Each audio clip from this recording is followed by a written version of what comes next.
மிதுன ராசியில் பிறந்தவர்களுக்கு பூர்வ புண்ணியாதிபதி, ராசியாதிபதி, பாக்கியாதிபதி ஆட்சி, திரிகோண தனஸ்தானத்தில் மிகவும் நற்கிரகங்கள் உலவுவதால் அமர்க்களம்தான். அதிர்ஷ்டமான வாய்ப்புகளை எந்த வகையிலும் நீங்கள் அதை எட்டி பிடித்து விடுவீர்கள். எதிரிகள் வீழ்வார்கள். உங்களுடைய விளம்பரம், காரிய அணுகுமுறைகள், உங்களால் பிறருக்கு நன்மைகள், நீங்கள் எடுத்து செய்யும் முயற்சிகள் யாவும் பிறரை அலாதிப்படுத்திவிடும். சில ஆனந்தமான விஷயங்களை நன்கு கைக்கொண்டு அற்புதமாக சில காரியங்களை மேற்கொண்டு பிறரால் பாராட்டப்படுவீர்கள். பெண்களுக்கு ஆண்கள் மூலமாக பெரிய ஒரு திருப்பு முனைகள் ஏற்பட இருக்கின்றன. உங்களுடைய வித்தையும் விமர்சனமும் பிறர் பார்த்து ஆச்சரியப்படக்கூடும்.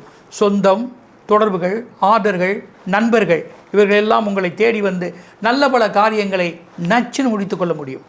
ஜீவனம் எதுவாக இருந்த போதிலும் அதில் உங்களுக்கு சிறப்புகளே என்று கூறலாம்.